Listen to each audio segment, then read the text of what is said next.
the hidden forest within, how microbes in your gut shape our health. The microbe community living in your gut will vary depending on who you are. What on earth are microbes and microbiota, and why are they critical to our health? This is an excellent question.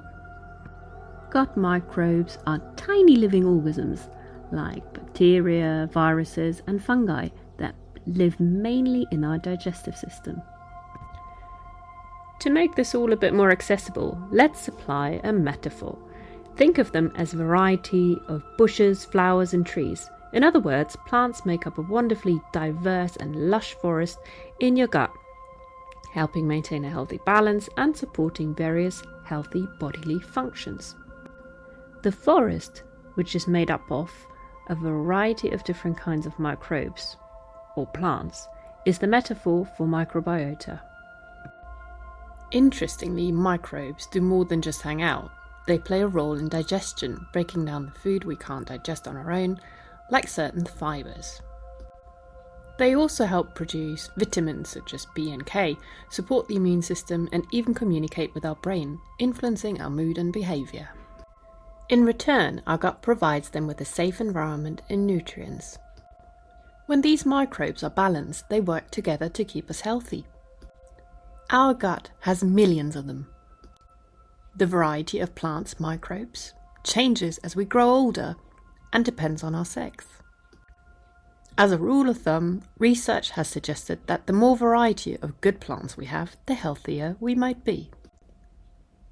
A team of scientists from various different locations in the States, Colombia, China and Germany as well, looked at how diverse the microbiota was in the gut of young and middle-aged men and women in the USA, UK, Colombia and China.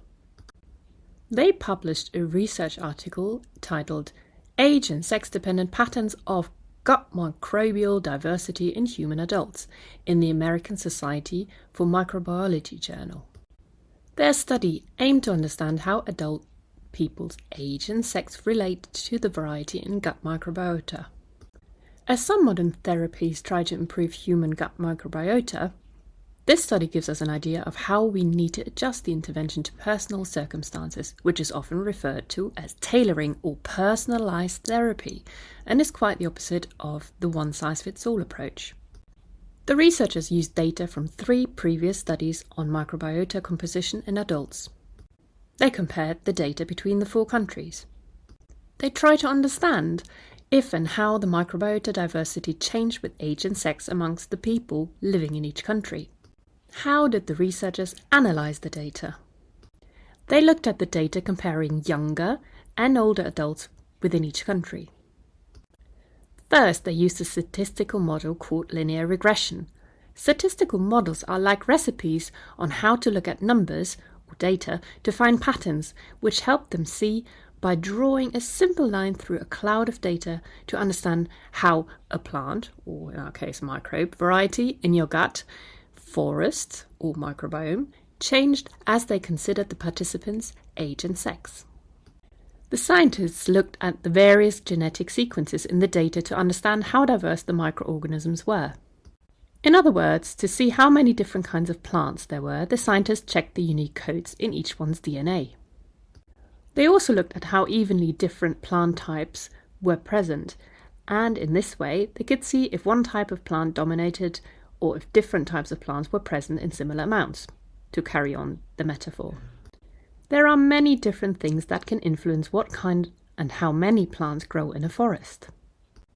When it comes to our forest, the gut microbiome, 2 things are considered to have a dramatic influence: antibiotics and the health of a person's heart. Therefore, to make sure that the data and findings make sense, the scientists repeated the analysis in a sample of people who reported having taken antibiotics 6 months before the study to see what effect this would have on what they saw. They also repeated the work on a sample of people that included measurements of heart health and looked at how the plant's variety, aka the gut microbiome, changed accordingly when considering sex and age. The scientists took it even further and examined whether they could find similar patterns of plant diversity associated with age and sex when analysing the percentage of each plant, remembering that's the microbes, species within the forest, aka the microbiota. So in other words, they wanted to compare the total composition of the microbiota of people of different populations per country, sex and age group. For this purpose, they used a machine learning approach, which means the scientists taught computers to find patterns in data on their own. They subdivided each population in each country by sex, and then they determined how many plant varieties there were and whether they were shared by males and females in each group. Next, they used a special method, like a park ranger, checking many plants to guess how healthy a forest is. The method is called random forest model, and any similarity between the statistical model's name and our metaphor is coincidental, and funny enough. With this model, they look at patterns from lots of plant checks to make a good guess about the forest's age. They made 2 models, one for forests belonging to men and one for forests belonging to women. Each model learned about one type of forest and was then tested on the other. For each person, the scientists looked at how many of each plant type there were in the forest compared to someone else the same age. This helped them calculate the microbiota age of each forest, finding patterns by comparing the types and numbers of plants between forests of men and women of the same age. By putting all of this information together, they could see trends in how forests change with age. What did the researchers find? Using the linear regression model, the researchers found that within the younger group of women, that is, the 20 to 40-year-olds, the older, the more diverse the microbiota was. At 40, the diversity plateaued. For young men, the relationship between age and microbiota diversity was the same as with women, but a lower diversity proportion than in women. In the middle-aged groups, gut microbiota diversity remained the same across all ages, both in men and women. These patterns did not change depending on cardiometabolic health or the use of antibiotics. Interestingly, these patterns were seen in all groups except the Chinese ones. Why is this study critical? New therapies are being developed that target the gut microbiota. These therapies do not necessarily consider age and sex, but this study shows that they should be considered, as we cannot say that one size fits all. Even more so for people 60 years of age and above, the diversity of the gut microbiota continues to change, and older people have a higher variety of gut microbiota than middle-aged people. Scientists yet have to figure out if this pattern of high diversity is cause or consequence of healthy aging. Another topic researchers still need to investigate is how sex hormones influence these patterns of microbiota diversity. The study analysed a group of people at a specific point in time. Future studies should investigate the same group of people over a long time and keep checking in on them to see how gut microbiota changes over time or stays the same. This type of study is called longitudinal and could help researchers better understand how sex hormones affect gut microbiota as people grow old. Another finding to bear in mind is that the Chinese group did not show a significant change in microbiota diversity across ages or by sex. However, the Chinese study had a different exclusion of participants criteria when compared to the other 3 groups. People only required 1 month of not having taken antibiotics, and people with diabetes and inflammatory bowel syndrome could also participate.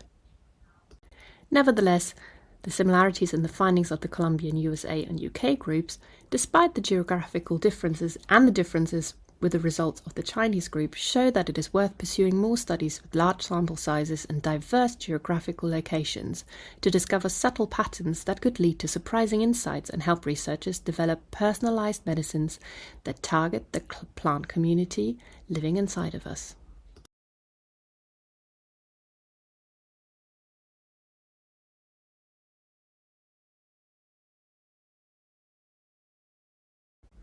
So think of your gut like a unique forest, where different types of plants or microbes grow and change over time. Just like some plants thrive in certain seasons, your gut microbiomes shift as you age. By studying these forests, scientists can predict the age of a forest based on the mix of plants inside. So your gut's forest tells a story of who you are and how you're growing. Tending to it helps you bloom at every stage of life. Before we conclude though, how good was this study? Several things were great about the study. The group is unique because it uses large and diverse groups, which makes the findings more robust. By comparing regions, the study highlights that while certain patterns are common, there are regional differences worth exploring. The authors also shared all the data collected, which will make it easier to continue analysing patterns or even build more studies with more data added to the one they already collected. Science can move forward with clear data sharing, as these researchers did. However, since the study looked at people at only a single point in time, not following them over years, it can't explain exactly why these patterns happen. The difference in how people were recruited or data collected and regional diets could also impact on the results. So, as always, this study gives us one piece of a larger jigsaw. Albeit an interesting piece indeed. If you want more details, here's the study reference. Thanks for listening.